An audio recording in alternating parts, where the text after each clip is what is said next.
قوموں کی ترقی روکنے میں ان کا کردار اس لیے نمایاں ہوتا ہے تاکہ کوئی دوسری قوم سبقت نہ لے جائے، بس ان کے روب داب میں ہمیشہ ہمیشہ کے لیے دبی رہے۔ جولی یہ سب کچھ بخوبی کنگ کی سمجھ میں آ چکا ہے۔ اب اس گینگ سے بھاگنے کی ترکیب سوچنی ہے، بلکہ جلد از جلد تمہیں ساتھ لے کر انتہائی سادہ زندگی کو ترجیح دینی ہے۔ اگر یہ بات ہے تو اس جگہ سے کسی دوسری جگہ بیٹھتے ہیں۔ یہ دیکھیں، سمندر میں طوفان اٹھنے لگا ہے اور موجوں کی اونچائی بتدریج بلند ہوتی جا رہی ہے۔ روپہلی ریت کے ذرات کو تسکین دینے کے بجائے اپنے ساتھ بہا لے جائے گی۔ یہ اپنے مد و جزر میں اس قدر تغیرات برپا کر دے گی کہ ریت کو اپنا وجود بہت ہلکا لگنے لگے گا۔ تمہاری باتیں فلسفیانہ، بہت پائیدار اور قابل فہم ہیں۔ کیا ایسی کوئی جگہ نہیں جہاں ہم آرام کر سکیں؟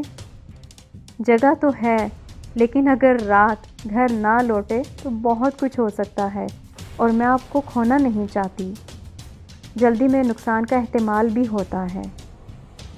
تو وہ کون سی جگہ ہے جہاں تم لے جانا تو چاہتی ہو لیکن وقت کی کمی آڑے آتی ہے؟ میری ماں کلب ڈانسر تھی۔ اس کی خوبصورتی کے چرچے تھے۔ جب میں پیدا ہوئی تو اس کی خوشی کی انتہا دیکھنے والی تھی۔ اس کی سہیلی کے ہاں اولاد نہیں تھی۔ وہ مجھے سارا دن اپنی باہوں میں لے کر لوریاں دیتی۔ اس کے بارے میں نے کسی کو نہیں بتایا، یہاں تک کہ ڈولی کو بھی اس کی خبر نہیں۔ فقط واحد آپ ہیں جنہیں اس راز میں شامل کر رہے ہیں۔ اگر بھاگنا ہی ٹھہرا تو اس کے پاس رہ سکتے ہیں۔ میری خواہش بھی ہے کہ اپنے شریک زندگی کو وہاں تک لے جاؤں جہاں ماں کے پیار جیسا پیار ہمیں میسر آ سکتا ہے۔ ایسے کرتے ہیں، آج واپس گھر چلتے ہیں اور کسی دن وہاں چلنے کا پروگرام بھی بنا لیں گے۔ اتنے میں اسد علی بھی آ جائے گا اور سونا فروخت کر کے قدر اعتماد بھی بحال ہو جائے گا۔ دوپہر کا کھانا اسی ریسٹورنٹ میں کھا لیں گے نا؟ تمہارا کیا خیال ہے؟ اس ریسٹورنٹ کے لوگ اسد علی کو جانتے ہیں اور ممکن ہے اس کی خبر منفی اثرات مرتب کرے۔ اگر آپ چاہتے ہیں تو ایک دو دکانوں سے سونے کی مارکیٹ کا پتہ کر لیں تو بہتر ہوگا۔ ہاں جولی، تمہاری رائے سے مجھے اتفاق ہے، اور جب بھوک ستانے لگے تو کسی عام ریسٹورنٹ سے کچھ کھا لیں گے۔ میری مانیے تو مجھے فلافل بہت پسند ہے اور اونٹ کے گوشت کا سینڈوچ بڑا ہی لذیذ ہوتا ہے۔ چلو جیسے تم کہو، جگہ کا پتہ ہے نا؟ کمال کرتے ہیں آپ بھی، یہ ان کا من بھاتا ہے، ہر جگہ سے مل جاتا ہے۔ معافی چاہتی ہوں جس فراغ دلی سے آپ کو مخاطب ہوں۔ زیب تو نہیں دیتا کیونکہ آپ ہمارے باس ہیں، یہی کہنا چاہتی ہو نا؟ کنگ نے فکرہ قطع کر کے جولی کی خوشیاں دوبالا کر دی۔ وہ چھوئی موئی سی ہوتے کشادہ چھاتی میں خود کو سموئے مخروطی انگلیوں سے کنگ کے گھنے بالوں میں بڑی ملائمیت سے ارتعاش پیدا کرنے لگی۔ وقت جیسے ایک جگہ ٹھہر گیا ہو۔ دونوں دنیا و مافیہا سے بے خبر، انجانی مگر دلکش منزل کے راہی بن چکے تھے۔ جولی کی بادامی آنکھوں میں نشیلے ڈورے دلی کیفیتوں کے آئینہ دار تھے۔ حد نگاہ نیلگوں سمندر کی تہیں اس لافانی محبت کی گواہی میں پیش تھیں۔ وہ جھوم جھوم کے جوک در جوک، قطار اندر قطار، دست بستہ جل ترنگ جیسے راگ الاپ کے نذرانے پیش کر رہی تھی۔ ٹھنڈی ہوا کے جھونکے شعلہ بنے اجسام کو چھو چھو کر متوازن کر رہے تھے۔ کنگ نے فرتے جذبات سے ریشم جیسے ملائم بالوں میں اپنی مردانہ وجاہت بھری انگلیوں سے پیار محبت کی انوکھی داستان چھیڑی جو جولی کے تن من پر قابض ہو گئی۔ جولی نے اپنا بدن ڈھیلا چھوڑے مکمل طور کنگ کے سپرد کر دیا۔ کنگ کے دل میں بھی ہیجان سے لبریز لہر نمودار ہو چکی تھی کہ مان ساحلوں پر سامان فروخت کرنے والے اپنی مخصوص آوازیں لگاتے جوں ہی گزرے تو حقیقتوں کے پردے چاک ہوئے۔ ایک انجانا سا خوف جولی کے چہرے پر نمودار ہوا اور اس نے ہر ایک کے چہرے کا بغور جائزہ لیا۔ کیا ہوا جولی؟ تمہارے چہرے پر سے رونق کیوں غائب ہو گئی؟ ساحل پر آرڈر لینے والے مختلف ریسٹورنٹ کے لیے کمیشن پر کام کرتے ہیں اور یہ ہمارے چہرے بخوبی پہچانتے ہیں۔ میں اس لیے ڈر گئی تھی۔ افسوس تو یہ ہے کہ یہ ڈر ہمیں کھل کے پیار بھی کرنے نہیں دیتا۔ چلیے جناب، اٹھے یہاں سے، اب دوپہر کے کھانے کا وقت ہوا چاہتا ہے اور وقت کیسے گزر گیا پتہ ہی نہیں چلا۔ خدا نخواستہ اگر محبت کے پہلے زینے پر ہی پابندیاں لگ گئیں تو مجھ سے تنہا نہیں رہا جائے گا۔ تم تنہا نہیں رہو گی جولی۔ کنگ جو تہیا کر لیتا ہے اسے ہر حال میں پورا کرتا ہے۔ اتنا بتا دیتا ہوں کہ تم اس زندگی کا انمول حصہ ہو اور تمہارے بغیر جینے کا تصور بھی ناممکن ہے۔ ماضی کی تمام تلخیاں آنے واحد میں نیست و نابود ہو چکی ہیں۔ اس بدن میں اب خوف نام کی کوئی چیز نہیں۔ اگر کچھ ہے تو خدا کا خوف بتدریج بڑھتا جا رہا ہے اور راحت و سکون کو مرقع تم ہو۔ یہ بات پہلے بھی تمہارے علم میں ہے کہ شراب، عورت اور بزدلی کنگ کی کمزوری نہیں۔ وہ مردانہ تمکنت اور وجاہت سے جینا چاہتا ہے۔ کنگ تمہیں ایک نیا نام دینا چاہتا ہے۔ وقت آنے پر جس نام سے پکاریں گے، مرتے دم تک اسی نام سے لگن رکھوں گی۔ میں آج سے کلمہ پڑھ کر وعدہ کرتی ہوں کہ آپ کے حسن سلوک اور ایک سچے مذہب کو دل سے تسلیم کرتی ہوں اور کبھی بھی اس وعدے سے منحرف نہیں ہوں گی۔ یہ دین حقیقت پر مبنی ہے اور اس کے لیے تن، من، دھن سب کچھ قربان کر سکتی ہوں۔ بظاہر تہذیب یافتہ اور ترقی پذیر ممالک میں اس مذہب کے خلاف بڑا پروپیگنڈا کر کے واویلا مچایا جاتا ہے کہ عورت کے حقوق نہیں ہیں، بڑا حقیر سمجھا جاتا ہے۔ یہ سب کچھ جھوٹ کے پلندے ہیں۔ اس دین میں جس قدر عورت کو احترام اور قدر کی نگاہ سے دیکھا جاتا ہے، شاید کسی اور دین میں ایسا ممکن نہیں۔ مساوات محمدی کا اظہار آپ کے حسن سلوک میں نمایاں ہے۔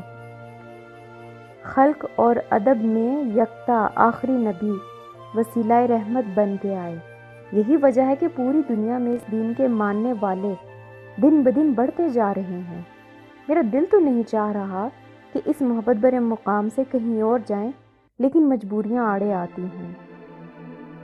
چلو آؤ ٹیکسی لے کر مرکز میں چلتے ہیں، تھوڑا گھومیں گے اور گھر جا کر دیکھتے ہیں کہ آج کی سیر و تفریح کا رد عمل کیا ہوتا ہے، پھر اگلا پروگرام تمہاری خالہ کو ملنے کا ترتیب دے لیتے ہیں۔ اتنے میں ٹیکسی کا گزر ہوا۔ کنگ نے اشارہ دیا، ٹیکسی رکی اور جولی کی زبان سے سوق مرکز کے الفاظ ادا ہوئے۔ عربی میں سوق کہیں تو ٹیکسی والے سمجھ جاتے ہیں کہ مسافر تجارتی مرکز میں جانا چاہتا ہے۔ جولی اس طرح ہر لفظ کو ادا کر کے معنی سمجھا رہی تھی جیسے کوئی استانی شاگرد کو ابتدائی تعلیم میں ماہر کر رہی ہو۔ ابتدائی گفت و شنید کے بعد خاموشی طاری ہو گئی، لیکن جولی کے من میں پہلی بار کلی سے پھول بننے کی تمنا ابھر کے سامنے آ گئی۔ عورت کی تخلیق کس لیے ہوئی ہے، وہ اقدار کھل گئی۔ مزید تخلیق کی تمنا شدت اختیار کر گئی۔ ستم تو یہ ہے کہ سب کچھ ملنے کے باوجود سپنے ادھورے رہ جائیں۔ خوابوں کی تعبیر نکلتے نکلتے اور کتنا وقت درکار ہوگا۔ عرصہ دراز سے خزاں کے تھپیڑوں میں مرجھائی مرجھائی سی دل کی کونپلیں اگر بہاروں کی تمنا کر بیٹھی ہیں تو شگوفے پھوٹنے میں اور کتنی دیر لگے گی۔ اب من مرضی کا ساتھی مل ہی گیا ہے تو عجلت کیسی؟ مدت سے چکی کے دو پارٹوں میں ہر دم پسنے والی جولی اب مزید ظلم و ستم کا شکار بننا نہیں چاہتی تھی۔ اس نے کنگ کی جانب بڑے پیارے انداز میں دیکھا اور ٹیکسی والے نے بریک لگا دی۔ کنگ نے بل ادا کیا اور بازار کی رونقیں ہر سو گہما گہمی، دکانوں میں مختلف انواع کی اشیاء، خریدار حشاش بشاش، ایسے لگ رہا تھا کہ یہاں کبھی جنگ و جدل ہوئی ہی نہیں۔ کنگ نے جولی کے کان میں خسر پسر کی اور جولی فرط مسرت سے اپنے جذبات پر قابو نہ رکھ سکی۔ کیا بات ہے؟ اسد علی اور ڈولی کو کیا بتائیں گے؟ چہکتی جولی نے فکرہ چست کیا۔ بھائی ان کو بھی ایسے ہی ایک تحفہ لے دیں گے۔ ہم کیوں لے کے دیں گے؟ اسد علی اپنی جیب سے خریدے نا منگنی کی انگوٹھی۔ تو ڈولی تمہاری سہیلی نہیں؟ سہیلی ہے، لیکن آپ اس کی منگنی کی انگوٹھی کیوں خریدنے لگے؟ واہ جی کیا بات ہے، ابھی سے ہم پہ قبضہ اور دھونس برابر؟ جی نہیں، دھونس اور آپ پر ایسا ہرگز کبھی نہیں ہوگا، البتہ قبضہ ضرور ہے، کیونکہ آپ صرف اور صرف ہمارے ہیں، کسی اور کے نہیں۔ تو چلیے محترمہ، رسم منگنی آج اور اسی وقت ادا کر لیں، کون جانے کل یہ وقت رہے نہ رہے۔ ایسی بات منہ سے نہ نکالیے، مجھے کوفت ہوتی ہے۔ کنگ کی ہنسی نکل آئی۔ سونے کی دکانیں سجی ہوئی تھی، ایک سے بڑھ کر ایک سیٹ انتہائی خوبصورتی کا منہ بولتا ثبوت مہیا کر رہا تھا۔ چلتے چلتے ایک دکان پر جولی رک گئی۔ وہ ایک سادہ سی انگوٹھی کو طائرانہ نظر سے کیا دیکھنے لگی کہ کنگ نے جھٹ سے اس انگوٹھی کو اچک لیا۔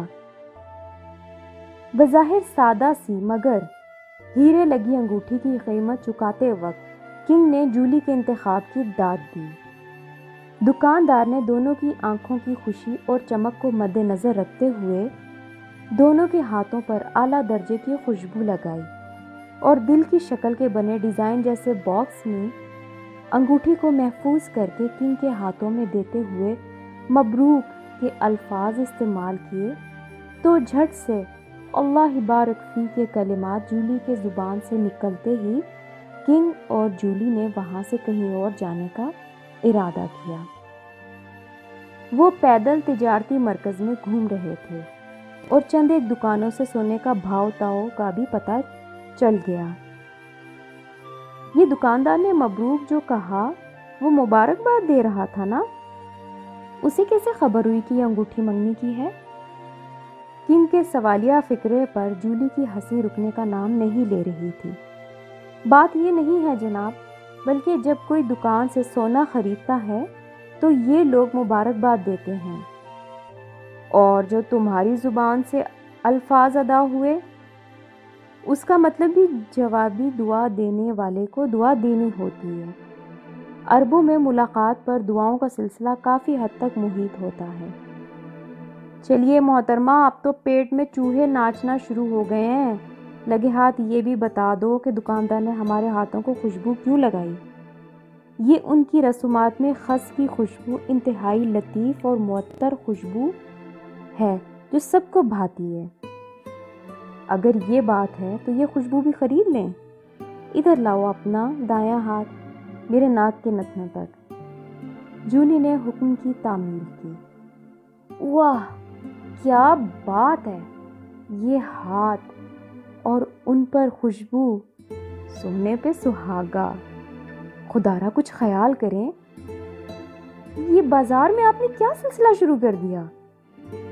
بھرے بازار میں منگنی کی خوشیاں اور رسومات ادا کر لیں تاکہ رائے عامہ استوار ہو جائے اور سب کی شہادت ہماری زندگی کے اس بندھن کو اپنی آنکھوں سے دیکھ لے۔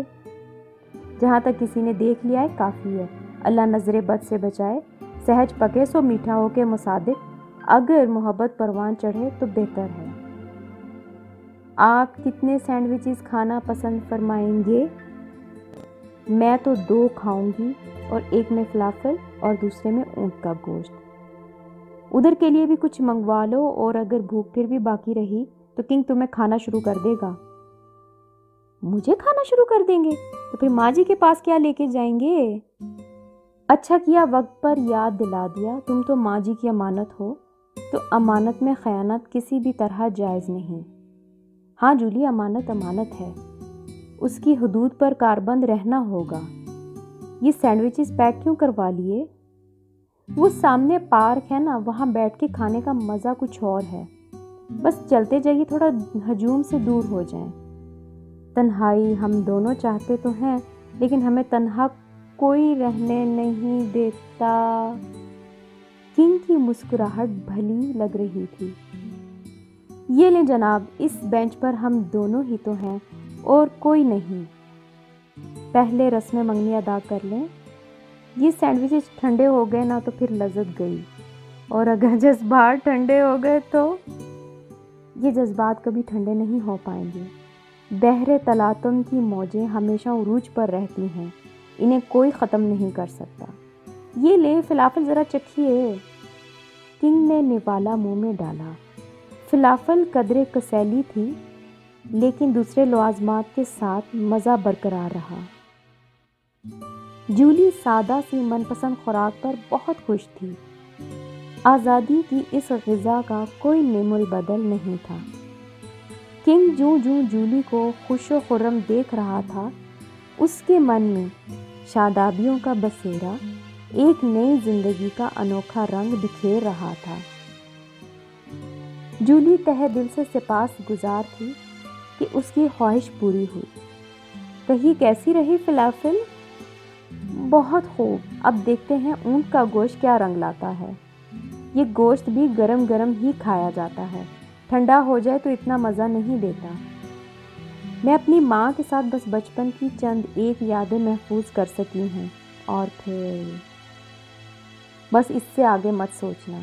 آج کے بعد کوئی پریشانی اور غم اپنے قریب بھی نہ آنے دینا، ورنہ کنگ کی مردانگی زائل ہو جائے گی، وعدہ کرو۔ ابھی سے یہ وعدہ مجھ سے مت لیں۔ اچھا تو منگنی کے بعد؟ کنگ نے برجستہ فکرہ چست کر دیا۔ جولی کی ہنسی رکنے کا نام نہیں لے رہی تھی۔ سینڈوچز ختم، اب لاؤ دایاں ہاتھ میری طرف بڑھاؤ۔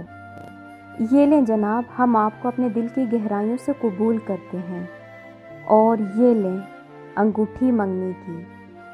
کنگ نے بسم اللہ کر کے انگلی میں پہنا دی ہے۔ مبارک ہو۔ خیر مبارک۔ ہیرے کی خاصیت کو سمجھتے ہوئے ہم نے اس انگوٹھی کا انتخاب کیا ہے۔ میں آپ کی عزت و آبرو ہوں، جہاں کہیں ذرہ بھر بھی ایسا خطرہ پیش آیا کہ کوئی اس عزت پہ ہاتھ ڈالے گا تو ہم اپنی زندگی ختم کر لیں گے۔ لیکن ہماری انگوٹھی کہاں ہے جو آپ کو پہنائی جائے؟ جولی، وہ آج نہیں، کل تم اپنی خالہ کے سامنے اسے پہناؤ گی۔ ہماری خواہش کا آپ کو اس قدر پاس ہے؟ دلی خوشی ہوئی۔ یقیناً ہمارا انتخاب یکتا ہے۔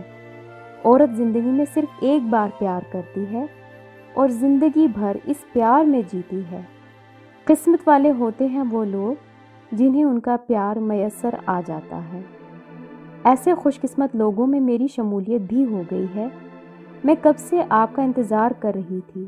اتنی دوری اور مسافت طے کر کے آپ کا آنا اور میرا بڑے صبر کے ساتھ اپنے آئیڈیل کا انتظار کرنا سب قدرت کے کھیل ہیں۔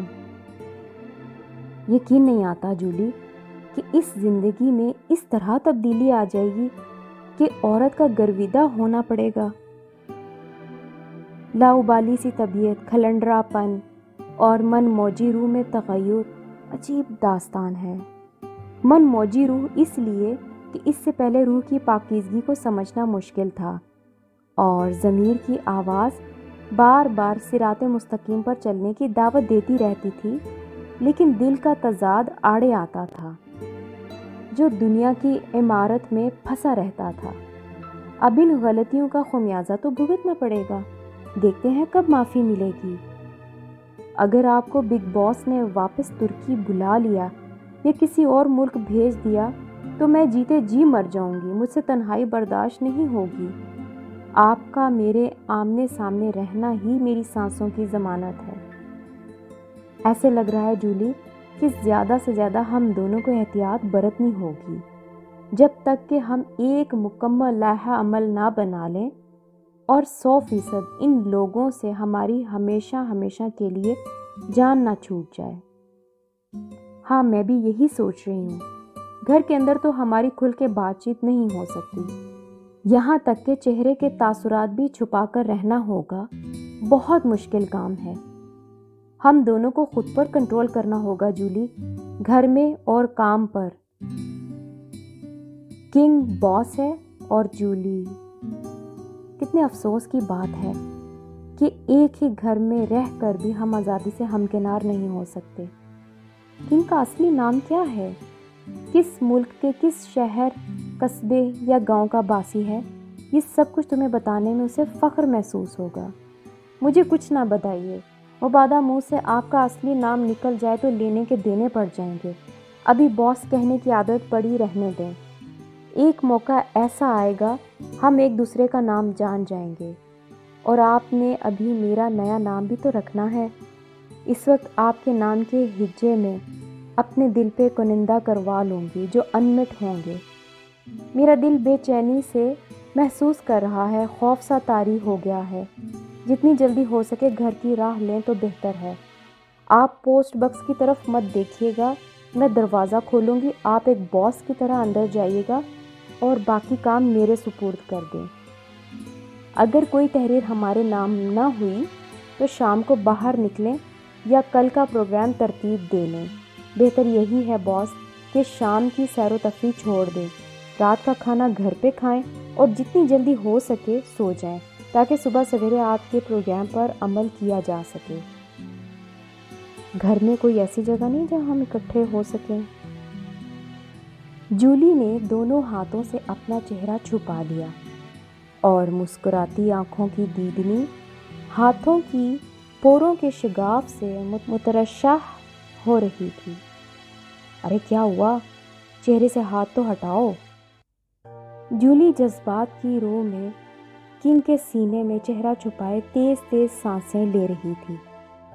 قرب لمس کا تناؤ بڑھتا جا رہا تھا اور کنگ کے مضبوط بازو نے جولی کے مرمری بدن کو اس قدر والہانہ بھینچ لیا کہ یک جان دو قالب کا سما بن گیا۔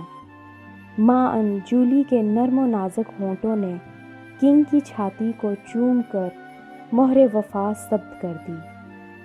کنگ نے سراہی دار گردن کو بڑے جوشیلے انداز میں چوما۔ ابتدائی لگن تھی، ہر تحفہ عروج پر تھا کہ پارک میں موجود لوگوں کی چہمگوئیاں جولی کی سماعت سے ٹکرائیں۔ وہ فوراً اس ماحول سے کٹ کے ہوش میں آ گئی۔ اس نے کنگ کا بھرپور جائزہ لیا جو ابھی تک جذبات کی رو میں بہہ رہا تھا، لیکن جولی کے الگ ہونے سے اسے بھی احساس ہو گیا کہ منفی اثرات کہیں نہ کہیں سے مرتب ضرور ہوئے ہیں۔ کچھ دیر پہلے کیا چاشنی تھی، کیا رنگت تھی جس سے وہ آج تک نا آشنا تھا۔